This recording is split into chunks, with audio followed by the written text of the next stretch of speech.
lunch, and here's this good-looking man. A lot of you know him, but I thought he was good-looking. And so anyway, here's this handsome man and his wife. And I have not been anywhere but Alvin in church. So he has all these things here, decorations and the shoulder boards or whatever, and he just looked, he standing straight, oh, Elliot Moore. And so, you know, I just, okay, fine, Elliot Moore. So, and then 2 days later he called me again, can we go out to dinner tonight? So I like this guy, he's not getting away. So I took Alvin to meet my mother. And I said, Mom, this is Elliot Moore. He's trying to retire from the Army. If I didn't know the difference, he was in his whites. Well, I didn't know the difference from the Army. He grabbed my arm and just squeezed it a little bit, not too hard, the second day. And he said the Navy. And this means whatever, and told my mother what all the stripes, and I'm Captain Moore. Oh, excuse me. I'm not going to call him Captain Moore.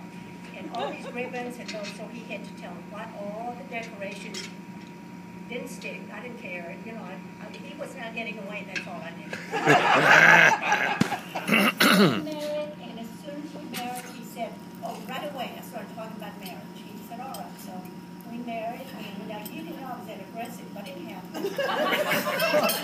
And I'm single now, but I'm 80, so you don't have to worry about it. And so I said to him, I immediately said I wanted to get married. And he said, well, of course we'll talk about it. And so it was, you know, he set it off. And so shortly after that, we married and had our wedding.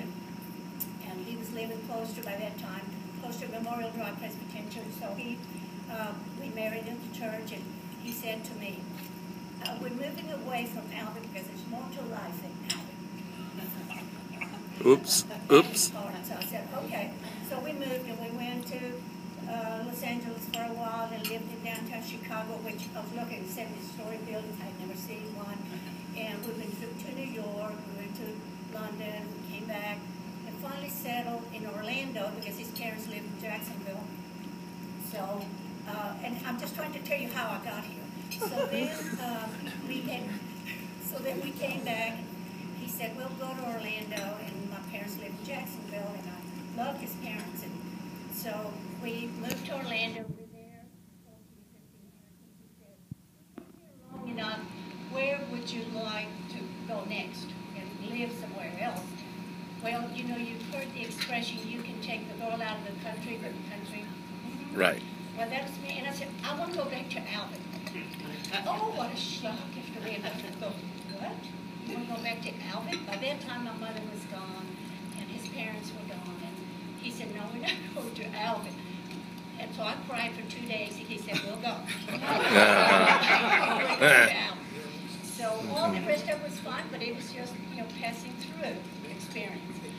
So we started out, and we're going to Alvin, and we happened to go through Pearland, and here's Pearland, which is one street and a few businesses. All of a sudden, here's green tea. We didn't get to Alvin. We got as far as the end of the country club. There was a house for sale. We stopped and we bought it. Oh. So that is our story. We were here 20 years when he died, and lucky for us, we knew Mr. Teeter, and so he took care of us. I was not in a condition to take care of things. It happened so fast. And so I stayed here another 2 years and decided the house was too big. I was no longer playing golf after he left, and so I decided, well, I'll move to Bella Vita, and I'm through with green tea. But I had always asked him to join I wanted to join the Rotary Club. He would say, oh, no, they don't accept women. So, but I wanted to come. When there was something to do, he would invite me to come and set up tables or clean up tables or whatever. So anyhow, then one day I just said, I want to join Rotary. I want to go every week. And he said, I just enjoyed, I'm a service-oriented person from my mother being in the ministry. So he said, okay. so I would visit with him, but it was just, what, a year and a half ago or so that I finally joined. I said, I want to join on my own. I said, sweetie, I'm sorry, but I'm going to join on my own.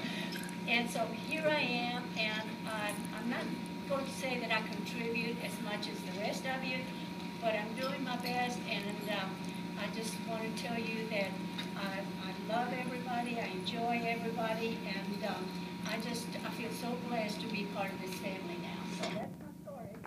Thank you.